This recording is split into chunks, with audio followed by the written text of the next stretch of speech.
दोस्तों मूवीज देखना किसे अच्छा नहीं लगता। हर किसी को अपने हिसाब से मूवीज पसंद आती है। किसी को साइंस फिक्शन मूवीज पसंद होती है तो किसी को एक्शन एडवेंचर्स और हॉरर मूवीज। पर बहुत सारे लोग इस दुनिया में ऐसे भी मौजूद है जिन्हें साइको मूवीज पसंद आती है। पता नहीं लोगों को दूसरे के मरने में क्या मजा आता है। वैसे मेरी personal favourite movie science fiction होती है, जैसे कि passenger, Martian, Prometheus, alien covenant और लाइफ मेरी पर्सनल फेवरेट मूवीज है जिन्हें लिटरली मैंने 50 बार से ज्यादा देखा और इन्होंने मुझे कभी भी बोर नहीं होने दिया। खैर आपकी फेवरेट मूवी कौन सी है मुझे कमेंट में जरूर बताएं। खैर ऐसे ही मैं यूट्यूब को स्क्रॉल कर रहा था और देख रहा था कि क्या नया अपडेट आया, तो तभी मुझे एक मूवी के बारे में पता चला जिसका नाम था गर्ल इन द बेसमेंट। और दोस्तों जब मैंने इस मूवी को देखा तो शुरुआत में ये मूवी मुझे बिल्कुल नॉर्मल सी लगी कि जैसे कि एक सभी मूवीज होती है। पर दोस्तों जैसे जैसे मूवी आगे बढ़ती गई लिटरली मेरा इंटरेस्ट इस मूवी में काफी ज्यादा बढ़ गया। और दोस्तों जब मैंने इस मूवी को पूरा देखा तो मेरे दिमाग में ही आपकी तरह एक सवाल मौजूद था कि क्या ये मूवी सच्ची घटना पर आधारित है। और दोस्तों जब मैंने इस मूवी के बारे में रिसर्च की तो जो इसमें लिखा था उसने सच में मेरा दिल दहला दिया। ये मूवी एक सच्ची घटना पर आधारित है जिसमें एक बाप ने अपनी बेटी के साथ वो किया जो उसे नहीं करना चाहिए था। खैर दोस्तों आज हम इसी स्टोरी के बारे में जानेंगे कि आखिर उस समय वहां पर क्या हुआ था। तो दोस्तों मेरा नाम है रोलिस और चलिए शुरू करते हैं आज के धमाकेदार एपिसोड को। तो वीडियो शुरू करने से पहले आइए वीडियो के कुछ इंपॉर्टेंट कैरेक्टर को जान लेते हैं। तो सबसे पहले है एलिजाबेथ, उसके फादर जोसेफ और उसकी माँ रोजमेरी। अब दोस्तों आपको ज्यादा कंफ्यूज होने की जरूरत नहीं है क्योंकि यही तीन कैरेक्टर हैं जो आगे इस वीडियो में मेन रोल प्ले करेंगे। तो दोस्तों ये घटना 28 अगस्त 1984 की, जब एक 18 साल की लड़की अपने घर से गायब हो जाती है। उसके पेरेंट्स काफी परेशान होते हैं, उसके यार दोस्तों को कॉल करते हैं, उसके रिश्तेदारों से पूछते हैं। पर जब शाम होते होते भी एलिजाबेथ का कोई पता नहीं चलता तो वो पुलिस में कंप्लेंट दर्ज करवा देते हैं कि उनकी बेटी गायब हो चुकी है। जैसे ही पुलिस को कंप्लेंट मिलती है पुलिस तुरंत हरकत में आती है और उस टाउन के आसपास के जितने भी टाउन थे उन सब में चेकिंग की जाती है। पर दोस्तों पुलिस को इन्वेस्टिगेशन के दौरान कोई भी क्लू नहीं मिलता जिससे कि वो एलिजाबेथ की पहचान कर सके। एक महीने बाद एलिजाबेथ के पेरेंट्स एक लेटर लेकर पुलिस स्टेशन पहुंचते हैं और पुलिस वालों को बताते हैं कि हमें एक लेटर डाक के द्वारा आया है जो कि उनकी बेटी एलिजाबेथ ने लिखा है। पुलिस वालों ने नोट पढ़ा जिसमें कि लिखा था कि मैं एलिजाबेथ हूँ जिसने कि यह लेटर लिखा है और मैं अपनी मर्जी से घर छोड़कर जा रही हूँ क्योंकि मैं अपनी पेरेंट्स के साथ रहकर थक चुकी हूँ और मैं अपनी जिंदगी में कुछ नया करना चाहती हूँ। और दोस्तों जैसे ही पुलिस वाले लेटर पढ़ते हैं तो एंड में ये भी लिखा था कि मुझे ढूंढने की कोशिश ना की जाए वरना मैं देश छोड़कर हमेशा के लिए भाग जाऊंगी। अब दोस्तों जैसे ही पुलिस वालों ने लेटर पढ़ा तो उन्होंने उसके पेरेंट्स से कंफर्म किया कि क्या ये हैंड राइटिंग एलिजाबेथ की है या फिर किसी और की। तो उसके पेरेंट्स जो थे वो कंफर्म करते हैं कि ये हैंड राइटिंग एलिजाबेथ की है और शायद हो सकता है कि वो हमारे साथ ना रहना चाहती हो। पर दोस्तों पुलिस कोई बेवकूफ नहीं है जो कि किसी भी बात पर यकीन कर ले। पुलिस वालों को शक होता है कि आखिर ये लेटर एलिजाबेथ ने क्यों लिखा है, क्या यह किसी की साजिश है या फिर एलिजाबेथ सच में घर छोड़कर जा चुकी है। अब दोस्तों जैसे ही एलिजाबेथ के पेरेंट्स पुलिस स्टेशन छोड़कर बाहर जा रहे थे तो जो एलिजाबेथ का फादर जोसेफ था वो पुलिस वालों को कहता है कि हमारी बेटी शायद घर छोड़कर इसलिए गई है ताकि वो धार्मिक संस्था को ज्वाइन कर सके। उन्होंने पुलिस वालों को कुछ ज्यादा ही हल्के में ले लिया कि पुलिस तो हमेशा नशे में रहती है। पर वो ये भूल गए थे कि पुलिस वालों ने उनके अलावा उनके रिश्तेदारों और एलिजाबेथ के यार दोस्तों का भी इंटरव्यू लिया और उन्होंने ऐसा कोई भी खुलासा नहीं किया कि एलिजाबेथ किसी भी टाइप के धार्मिक संस्था को ज्वाइन करना चाहती थी। अब पुलिस वालों को जोसेफ पर भी शक हो रहा था कि हो सकता है अपनी बेटी के गायब होने में इसका कोई हाथ हो। पर दोस्तों उनके पास कोई भी कंफर्म सबूत नहीं था। उन्होंने अब एलिजाबेथ की हिस्ट्री चेक की तो उन्हें पता चला कि एलिजाबेथ अपने पेरेंट्स की 7वीं बच्ची है और उससे पहले उसके 6 बड़े भाई बहन हैं। और दोस्तों जब उन्हें पता चलता है कि एलिजाबेथ पहले भी अपने घर से भाग चुकी है तो उन्हें शक होता है कि शायद इस बार भी हो सकता है अपना घर छोड़कर चली गई हो। अब दोस्तों जो एलिजाबेथ का फादर था जोसेफ वो एक इलेक्ट्रिक इंजीनियर था और उसकी टाउन में काफी ज्यादा रिस्पेक्ट थी। सभी लोगों को वो एक काफी अच्छा इंसान लगता था जो कि सभी की मदद करता था। और जो रोजमेरी और जोसेफ था उनकी काफी अर्ली एज में शादी हो गई थी जब रोजमेरी केवल 17 साल की थी। इस उम्र में तो हम बच्चे होते हैं और उन्होंने शादी कर ली थी। और दोस्तों जब वो पता चलता है कि उसके 7 बच्चे हैं तो एलिजाबेथ सारे काम धंधे छोड़ देती है और केवल अपने बच्चों को संभालती है और घर की देखभाल करती है। अब तक आपको लग रहा होगा कि कितना खुशहाल परिवार है, पति पत्नी में कितना प्यार और सारे बच्चे आपस में मिलजुल कर रहते हैं। पर दोस्तों आप गलत हो। यहीं पे मेन प्लॉट रिवील होता है कि आखिर इस वीडियो की सच्चाई क्या है और आखिर क्या हुआ था एलिजाबेथ के साथ। पर दोस्तों अभी तो मेन प्लॉट रिवील होना बाकी था। ये जो जोसेफ था ये दुनिया के लिए काफी अच्छा इंसान था और उसका बिहेवियर भी काफी अच्छा था। पर दोस्तों ये सिर्फ दिखाना ही पड़ेगा ताकि दुनिया के लोग उसे एक अच्छा इंसान कह सके। पर वो अपनी फैमिली के लिए किसी भी डिक्टेटर से कम नहीं था। वो हर वक्त अपनी फैमिली को टॉर्चर करता था और उसका खौफ इतना ज्यादा था कि जब वो रात को अपने घर वापस आता था तो सभी बच्चे बिल्कुल साइलेंट हो जाते थे, जैसे अभी मैं हो गया था। और कोई भी बच्चा एक वर्ड तक नहीं बोलता था क्योंकि उन्हें इस बात का डर था कि कहीं जोसेफ उन्हें पीट ना दे। और जोसेफ उन्हें कभी लोहे की राड से तो कभी लकड़ी के बिट्टों से पीटता था। और दोस्तों हर घर में एक बच्चा होता है जो कि कभी किसी की नहीं सुनता और अपनी मर्जी से काम करता है और वैसा ही इस घर में बच्चा था, ये गायब हुई लड़की एलिजाबेथ। दोस्तों वो अपने बाप से बिल्कुल भी नहीं डरती थी और वो हमेशा उसका विरोध करती रहती थी और बाप बेटी की एक दूसरे से बिल्कुल नहीं बनती थी। और दोस्तों कहीं ना कहीं ये बात जोसेफ को काफी बुरी लगती थी कि जो एलिजाबेथ है वो उसके दबाव में नहीं है। और दोस्तों ऐसा ही कई बार होता रहा। तो एक बार सिचुएशन इतनी ज्यादा खराब हो गई कि जो एलिजाबेथ थी वो अपना घर छोड़कर चली जाती है और पास के दूसरे घरों में रहने लगती है। पर दोस्तों जो एलिजाबेथ के पेरेंट्स थे वो पुलिस को कंप्लेंट कर देते हैं कि जो हमारी लड़की है वो घर छोड़कर चली गई है। और पुलिस वाले वापस एलिजाबेथ को पकड़ कर लाते हैं और उसके पेरेंट्स को सौंप देते हैं। अब दोस्तों पुलिस वालों को भी लग रहा था कि शायद ये कोई फैमिली इशू है जिसके कारण हो सकता है कि ये एलिजाबेथ की दूसरी कोशिश हो। पर दोस्तों ये नहीं पता था कि वो कितनी बड़ी गलती कर रहे हैं। और 1 साल बाद पुलिस वालों के दोनों हाथ खाली थे, जैसे कि मेरे हाथ खाली है।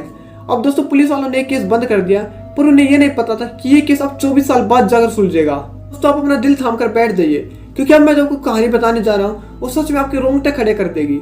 अब दोस्तों कहानी को थोड़ा फास्ट फॉरवर्ड करते हैं। और दोस्तों अब हम आ चुके हैं साल 2008 में, 19 अप्रैल साल 2008। ये एक आम सा दिन था और एक बूढ़ा आदमी एक 19 साल की लड़की जिसका नाम क्रिस्टिन था उसे लेकर हॉस्पिटल पहुंचता है। जब डॉक्टर्स उसकी हालत देखते हैं तो डॉक्टर्स के भी होश उड़ जाते हैं, क्योंकि उन्हें पता ही नहीं था कि आखिर इस लड़की को बीमारी क्या है। क्योंकि उसकी जो स्किन थी वो बिल्कुल पीली हो चुकी थी और वो काफी पतली थी, मानो कि वो ट्रांसपेरेंट हो, और उसे बार बार दौरे पड़ रहे थे और उसके लंग्स और किडनी दोनों फेल हो चुकी थी। पुलिस वालों ने उस बूढ़े से पूछा कि आखिर इस लड़की को क्या हुआ है। तो दोस्तों वो जो बूढ़ा था वो कुछ भी बोलने को तैयार ही नहीं था कि आखिर इस लड़की को क्या हुआ है। अब डॉक्टर्स ने उसकी डिटेल्स को डेटाबेस में चेक किया कि क्योंकि इस लड़की को जेनेटिक डिसऑर्डर है तो हो सकता है इसकी डिटेल्स डेटाबेस में हो। पर दोस्तों उन्होंने सारे डेटाबेस को छान लिया पर उन्हें कोई भी सबूत नहीं मिला इस लड़की का। अब दोस्तों जो डॉक्टर थे वो काफी ज्यादा कंफ्यूज हो चुके थे, क्योंकि ना तो क्रिस्टिन का नाम डेटाबेस में मौजूद था और साथ ही उन्हें ये भी पता नहीं चल रहा था कि आखिर क्रिस्टिन को बीमारी क्या है। अब वो लोग उस बूढ़े आदमी के पास पहुंचते हैं जो कि क्रिस्टिन को हॉस्पिटल लेकर आया था, और वो उससे पूछते हैं कि आखिर क्रिस्टिन को क्या हुआ है और उसकी इतनी कंडीशन कैसे खराब हो गई। तो जो बूढ़ा आदमी था वो कुछ भी बोलने को तैयार नहीं था, वो केवल ये कह रहा था कि वो क्रिस्टिन का दादा और उसके अलावा उसको कुछ नहीं पता। अब जो डॉक्टर से उसको उस पर शक होता है कि जरूर ये कुछ ना कुछ छुपा रहा है, और वो तुरंत पुलिस वालों को कॉल कर देते हैं। पुलिस वाले मौके पर पहुंचते हैं और दोस्तों जैसे ही पुलिस वाले मौके पर पहुंचते हैं वो पहचान जाते हैं कि ये तो जोसेफ है जिसकी 24 साल पहले लड़की गायब हो गई थी। और वो उससे पूछते हैं कि आखिर क्या बात है और तुम यहाँ क्या कर रहे हो। तो पुलिस वाले जोसेफ से पूछते हैं कि सच सच बता क्या माजरा है और तुझे लड़की कहाँ मिली है।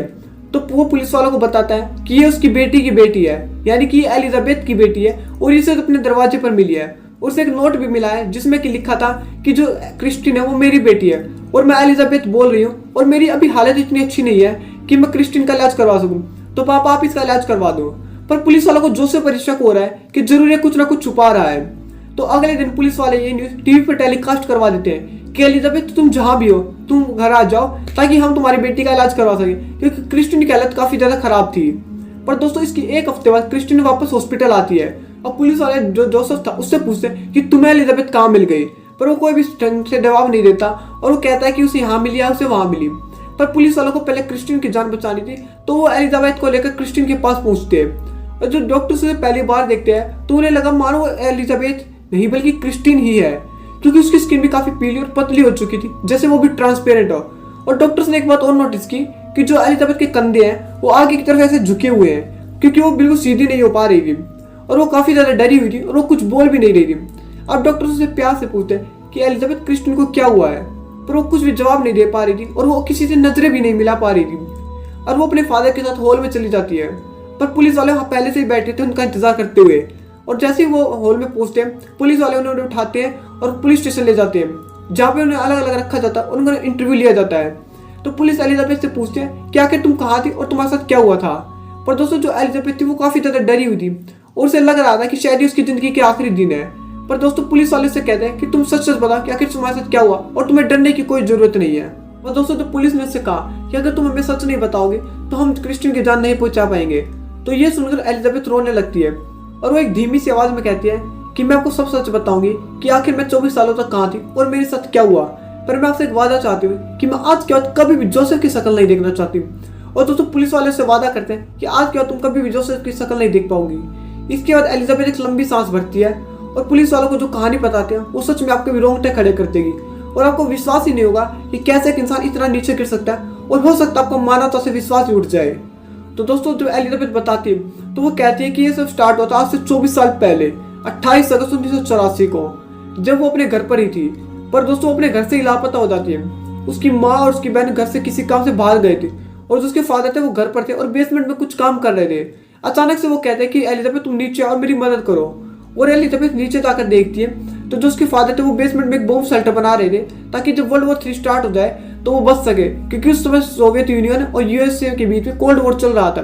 तो उसे ये नहीं पता था कि बेसमेंट में जाना उसकी सबसे बड़ी गलती होगी, क्योंकि जो उसका फादर था उसे बेसमेंट में ही बंद कर देता है और वो बेसमेंट का दरवाजा इतनी तेज बंद करता है कि जो दरवाजा तो एलिजाबेथ के मुंह पर जाकर लगता है, जिसके कारण वो वहीं पर बेहोश हो जाती है।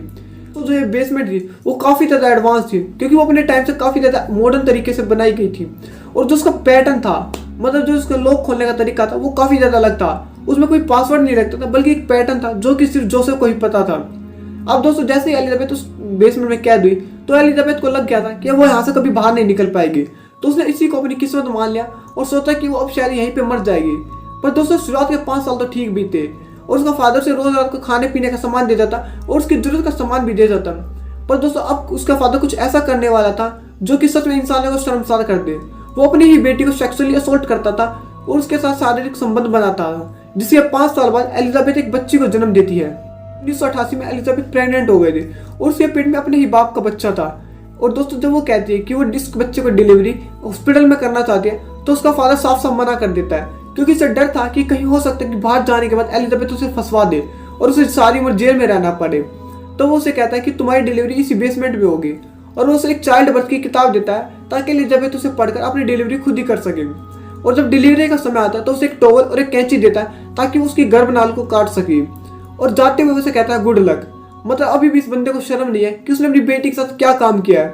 और दोस्तों हैवानियत की सारी हदें यही नहीं रुकी, उसने इसके बाद एलिजाबेथ को 6 बार और प्रेग्नेंट किया, जिसके कारण उसके टोटल 7 बच्चे पैदा हुए थे। और दोस्तों जो उसकी पहली बच्ची पैदा हुई थी वो एक लड़की थी जो कि क्रिस्टीन थी, और ये वही लड़की है जो भी हॉस्पिटल में जिंदगी और मौत के बीच लड़ रही थी। दोस्तों 1996 में जो एलिजाबेथ थी वो एक लड़के को जन्म देती है जिसका नाम वो माइकल रखती है। पर दोस्तों जो ये माइकल था ये अस्थमा से पीड़ित था, उसके 3 दिन बाद इसकी मौत हो जाती। दोस्तों हम एलिजाबेथ के दुख का अंदाजा भी नहीं लगा सकते कि आखिर उसे क्या फेस करना पड़ रहा था। एक तो उसके फादर ने उसे अपने ही घर में कैद कर दिया और दूसरा उसके ही हाथों में उसके बेटे की मौत हो गई। और दोस्तों जो जोसेफ था ये इतना हैवान था कि इसे कोई भी फर्क नहीं पड़ता। वो माइकल की बॉडी को उठाता है और उसे भट्टी में ले जाकर डाल देता है और उसे जला देता है। अब दोस्तों बेसमेंट में 6 बच्चे थे तो वो शोर मचाने लगते हैं। तो दोस्तों अब जोसेफ काफी ज्यादा डर चुका था कि हो सकता कभी न कभी ईश्वर बाहर निकल आए और दुनिया को उसकी असलियत का पता चल जाए। तो वो जो एलिजाबेथ थी उसके सबसे छोटे बेटे को उठाता है और उन्हें धमकी देता है कि अगर तुमने कभी भी कुछ शोर मचाने की कोशिश की या तुमने यहाँ से भागने की कोशिश की तो मैं तुम्हें हमेशा के लिए इस बेसमेंट में ही बंद कर दूंगा। और वो दोस्तों उस बच्चे को लेकर बाहर चला जाता है और रोजमेरी को बताता है कि एलिजाबेथ एक और बच्चे को छोड़कर गई है। और दोस्तों वो नोट भी दिखाता है कि इसमें एलिजाबेथ ने लिखा है कि उसकी हालत इतनी अच्छी नहीं है कि वो इसे पाल सके, तो आप लोग इसे पाल ले। और दोस्तों उसने वो नोट एलिजाबेथ से लिखवाया था जबरदस्ती, ताकि उसके बारे में किसी को पता न चल सके। और दोस्तों इसके बाद वो 2 और बच्चों को लेकर ऊपर जाता है और हर बार वो वही घिसी पिटी स्टोरी सुनाता है। पर मुझे दोस्तों ये समझ नहीं आया कि जो एलिजाबेथ की माँ रोजमेरी थी वो क्यों हर बार यकीन कर लेती, क्यों उसने कभी भी अपनी बेटी के बारे में जानने की कोशिश नहीं की कि आखिर उसकी बेटी कहाँ है। तो दोस्तों अब इसकी जानकारी भी आपको आगे मिलेगी कि आखिर उसकी माँ कभी भी जोसेफ के खिलाफ क्यों नहीं बोलती थी। अब दोस्तों जो जोसेफ था वो शुरुआत में कुछ खास नहीं बता रहा था और ना ही वो कुछ बोल रहा था, पर जब पुलिस वालों ने उसे अच्छे से तोड़ा तो उसने सच्चाई बताई। जो सच्चाई कुछ इस प्रकार थी। दोस्तों वो कहता है कि वो अपनी बेटी को हमेशा अपने काबू में रखना चाहता था। दोस्तों जोसेफ ने भले ही अपनी बेटी के साथ इतना बुरा काम किया पर उसकी बेटी ने कभी भी अपने बच्चों के साथ कुछ भी बुरा नहीं होने दिया। उसने उन्हीं के साथ हमेशा अच्छा व्यवहार किया और उन्हें कभी भी प्यार की कमी नहीं होने दी। उसने उन्हें बेसमेंट में ही पढ़ना लिखना सिखाया, अच्छे ढंग से बोलना सिखाया, ताकि अगर वो कभी यहाँ से आजाद हो तो वो बाहर की दुनिया में आसानी से घुल मिल सके। साथ ही जब पुलिस वालों को इस बारे में पता चला तो तुरंत घर पहुंचते हैं, उस बेसमेंट को चेक करते हैं और उस सीक्रेट जेल में पहुंचते हैं जहां पर उन 3 बच्चों को कैद दिया गया। वो उन तीनों बच्चों को बाहर निकालते हैं और उन्हें भी हॉस्पिटल में लेके आते हैं ताकि उनकी भी मेडिकल चेकिंग हो सके कि इन्हें भी कहीं कोई दिक्कत नहीं है। अब तो जैसे सारे बच्चे थे वो आपस में मिलते हैं तो वो काफी ज्यादा खुश हो जाते हैं। और जो क्रिस्टीन थी वो भी ठीक हो चुकी थी और सारे बच्चे खुशी के मारे रोने लगते हैं। अब डॉक्टर्स बताते हैं कि जो एलिजाबेथ और क्रिस्टीन उन्हें विटामिन डी की कमी हो गई थी क्योंकि वो काफी लंबे समय से उसी बेसमेंट के अंदर कैद थे और उनकी चमड़ी इसलिए पीली थी क्योंकि इन्हें सूर्य की रोशनी ढंग से नहीं मिल पा रही थी। अब तो ये केस दुनिया के सामने आता है तो दुनिया को विश्वास ही नहीं होता कि कैसे एक बाप अपनी ही बेटी के साथ ऐसा कर सकता है। और दोस्तों लोगों के मन में भी शक था कि क्या इसके बारे में उसकी बेबी रोजमेरी को नहीं पता चला। तो जब इन्वेस्टिगेशन की गई तो पुलिस को पता चला कि रोजमेरी तो खुद एक विक्टिम थी। जो जोसेफ था वो भी उसे बहुत बुरी तरह पीटता था और कभी कभी तो उसके हाथ पैर तक तोड़ देता था। अब दोस्तों उसका कोर्ट में ट्रायल चलता है जहां पर कोर्ट उसे उम्र कैद की सजा देती है। पर उसके अच्छे व्यवहार की वजह से उसे जल्दी ही सजा से बरी कर दिया जाता है। पर दोस्तों जब वो बाहर आता है तो लोग उसे बहुत बुरी तरह मारते हैं, उसके दांत तक तोड़ देते हैं। तो पुलिस वाले भी समझ जाते हैं कि इसे अंदर रखना ही ठीक होगा, क्योंकि अगर इसे बाहर रखा गया तो लोग इसे जान से मार देंगे। खैर अब ऑस्ट्रेलियन गवर्नमेंट ने उन्हें एक नई आइडेंटिटी दे दी है ताकि वो अपनी जिंदगी को अच्छे से जी सके और उन्हें कोई भी दिक्कत ना हो। खैर ये था आज का वीडियो कि कैसे एक बाप ने अपनी ही बेटी को 24 साल तक बेसमेंट में कैद रखा। और अगर आपको ये वीडियो पसंद आए तो वीडियो को लाइक कर दें, और अगर आप हमारे काम से खुश हैं तो आप इस चैनल को सब्सक्राइब कर लें ताकि आपको आने वाले वीडियोस का नोटिफिकेशन सबसे पहले मिल सके। तब तक के लिए thank you and have a nice day.